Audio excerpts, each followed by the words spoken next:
Welcome to the chat on OurNews. We are having nation-building conversations. I am Uchai Davakwazweni. As we are on our last episode for the month of August, today we are talking about women empowerment, gender inequalities in society as well. August is a women's month in South Africa, and due to its political background, in this month, women are empowered, and today we are speaking to Lineo Matlakala, who is an Obama Foundation scholar for the year of 2021. And among other roles that Ms. Matlakala holds, she is an author and a Mandela Washington Fellow for 2019. Remember, you can join the conversation by sending us your text or voice notes to 063 145 2504. You can WhatsApp or Telegram us. Now we're going to cross over to our guest. We do apologize for the delay in video. Our guest is currently in Lesotho, and there is quite a delay in video, but you will hear our guest. The sound is quite perfect. Good evening, Dineo, and welcome to the chat. Hi, good evening. Thank you so much for hosting me. This is a wonderful meetup. All right, Dineo, can you just talk to us about your journey? I see that you are an Obama Foundation scholar. How was that experience, and what did you gain from it?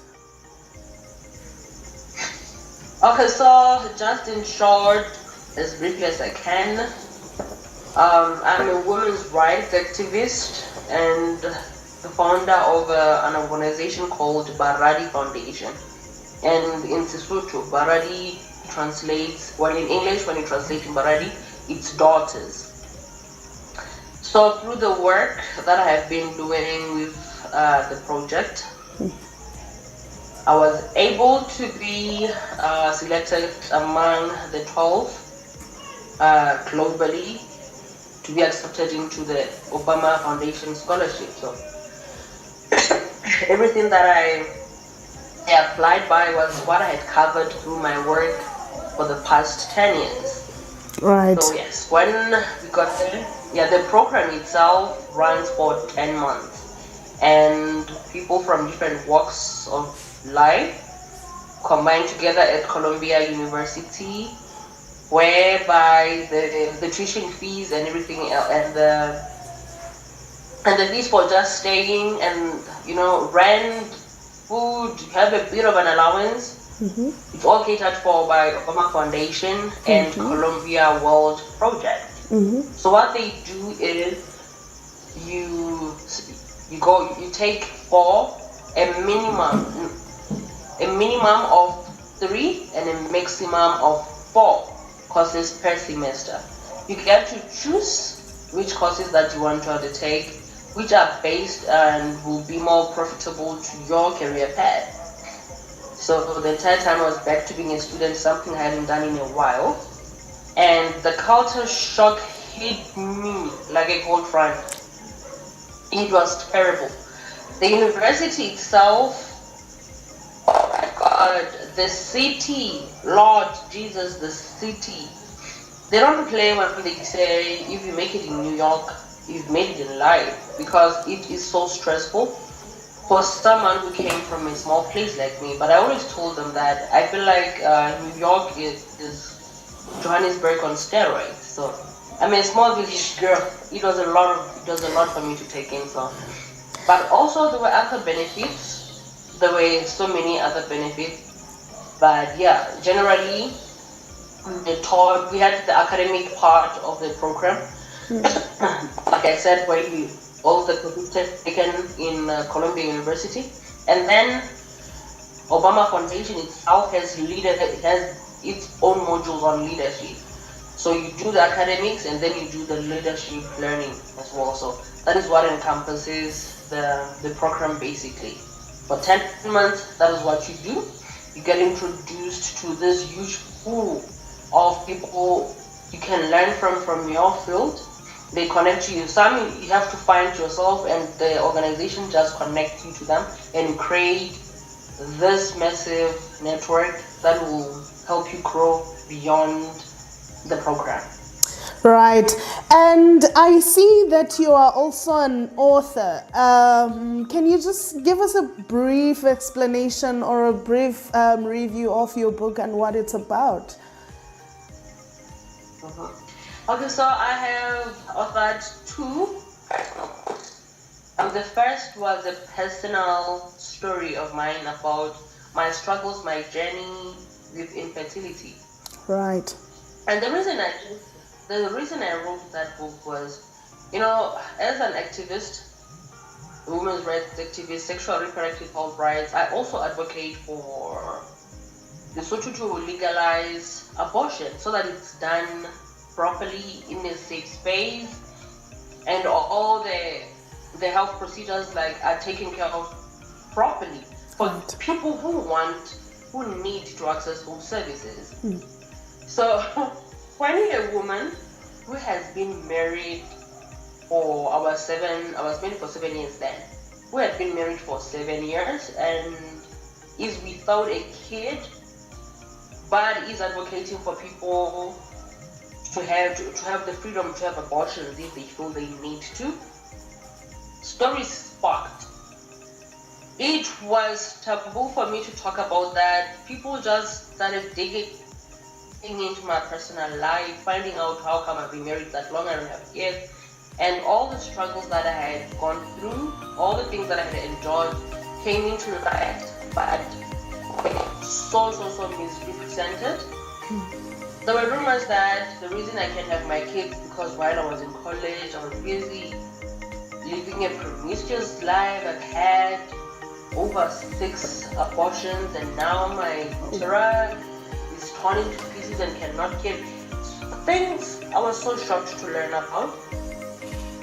And when you get to hear that, and then when I started to go to the guidance office and we just talk as women there, and each one of us had their own different stories, and how society just presumes certain things and expects certain things about them. Then I was like, you know what? This is a very sensitive issue, and we don't talk about it enough. And us not talking about it just keeps opening up more assumptions about it. So I'm like, as a way to set the record straight and as the way to release feeling inside, I'm going to write my journey into a book. I'm going to write about when I discovered that I can have kids, why I cannot have kids. I want this for someone else who's still dying inside like I did for so many years, this battle, to see me talk about it and get comfort, just knowing that you're not the only one. It's comfort. Of course. And then for them to hear all the processes that I went through, all the things, just to know like, oh my God, I'm really not mad. Okay, so if this is what she did, let me try that. It may work for me. And just create that solidarity in one of the most very sensitive things one can ever experience as a woman. So I wrote that book to just let even those who blindly hurt people can learn from that. Even for those who intentionally hurt people, to learn the impact of their words and their actions. So I just let it all out in a book, and that's how I came to write Tales of a Barren Woman. When I wrote that one, I was experiencing. I was in hospital just shortly after surgery and from an ectopic pregnancy.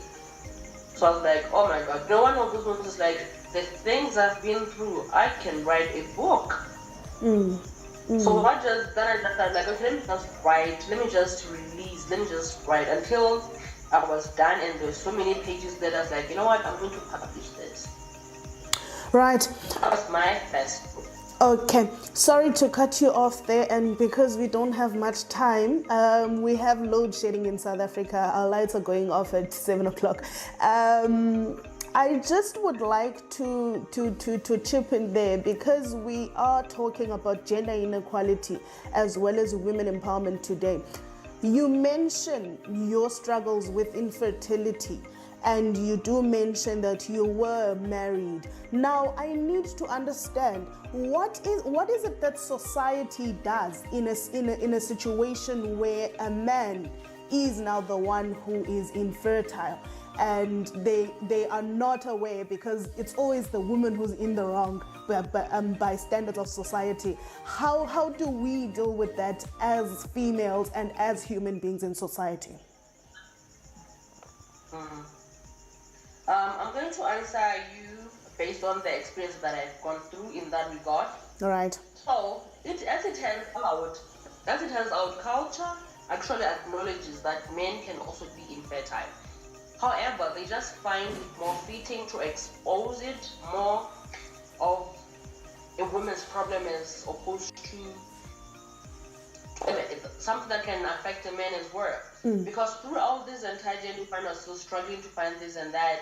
I had a couple of elderly women, some even relatives, who would approach me and say, maybe the problem is not you, but as a woman, it's your responsibility to make sure that there is a child in it's called Utswaboho, but that means secretly tap out, go get pregnant, and then come back. It's something they said with such ease that made me learn actually that, oh my god, this has existed for a while. So they know that men as well can face this, but it has to be a woman's responsibility, it has to be her burden to see that one or the other will have an heir in this family. And it's so much pressure. It's also very, very unfair because everyone does expect you to get it right to make it happen and just protect the men's crown by all means possible. Our culture has disappointed us, and religion as well in certain aspects continue to shelter us and just put all this burden on women, which is really just painful. All right, and I just want to also ask you there, with regards to the fact that we are in a society that is quite changing now, where patriarchy and most other aspects that did only favor men in the past are really being known by the rest of the world, or in fact society as a whole. How do we teach the younger ones growing up now that it is not necessarily a woman's problem that some things go wrong in a household or even in society as a whole? What I've been doing is, under my organization, I've started a small branch of men, call it Men on the Right. There, I work with adolescent boys to give them the same guidance, the same care and attention that I've been giving to my girls. Because I realized that as activists, some of us are part of the problem, because we, in trying to bridge this gap, we are creating another one. And it's very difficult to work with the older generation, people our age and above, because they already have a certain set of mentality, they already have a specific way they want to deal and work around societal problems and issues. You cannot change their mind. But then that's why we said, let's encompass the adolescent boys. Let's give them the lessons our brothers, our husbands, our fathers did not get. Let's open up to them. Let's engage them in these conversations so that they know what happens. They understand. They don't just walk blindly into this. There are so many other role models in our communities. Men, I have absolutely no problem with my son molding his behavior after this. It's just that there's so much bad that it covers the few good things that happen. So we started celebrating those everyday heroes. We elevate them as a way to encourage men who do bad, and as a way to show boys that even good deeds get celebrated. You can't always just be doing hashtags when someone is sad and then we are against men during that time, rightfully so. You can't always just project all the bad things but not celebrate the good. So let's celebrate the good that they do. As much as one may say we are applauding speech for swimming, but to be on during these days, we know how hard it is to get anything good. So let's just celebrate it today. Let's engage our teenage boys, our adolescent boys into these conversations. start them off young, so that when they are older, they are informed, respectful men. So I think that's where most of us get it wrong. We just feel like girls need to be empowered, they need to learn. But if you give all this information to the person who is potentially going to attack her, does that even provide a bit more sustainability? Rather than just giving the potential victim ways to protect herself. Let's disarm our boys. Right. That is very important, because we do always advise to protect women, but if we only advised boys not to hurt women, we wouldn't have to tell anyone to be protected.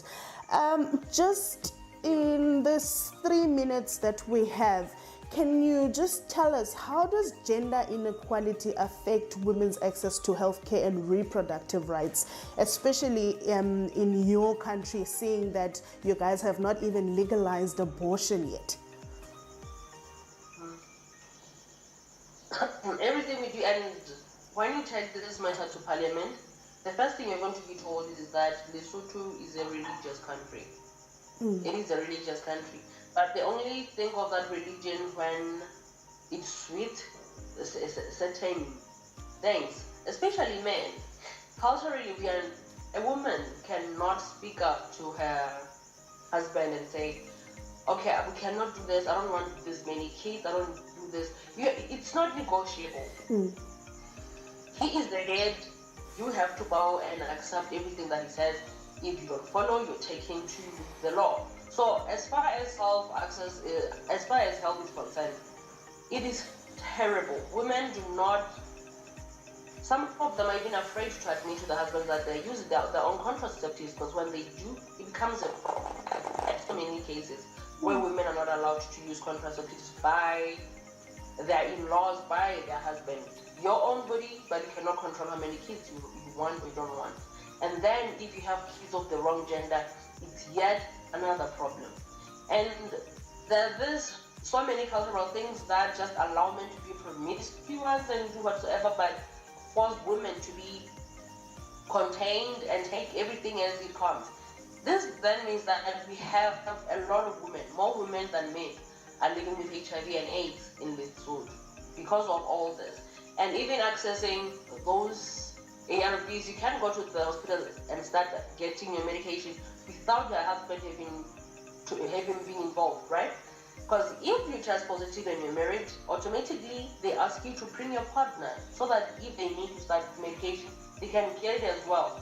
But if many husbands are back out, they disregard everything and just blame the woman. Like, okay, so now since you're the one who got to learn of their status first, you're the one who just blames, you're the one who carries the burden, you're the one who is seen as the sinner, basically, in the family. So there's such a huge disparity in health.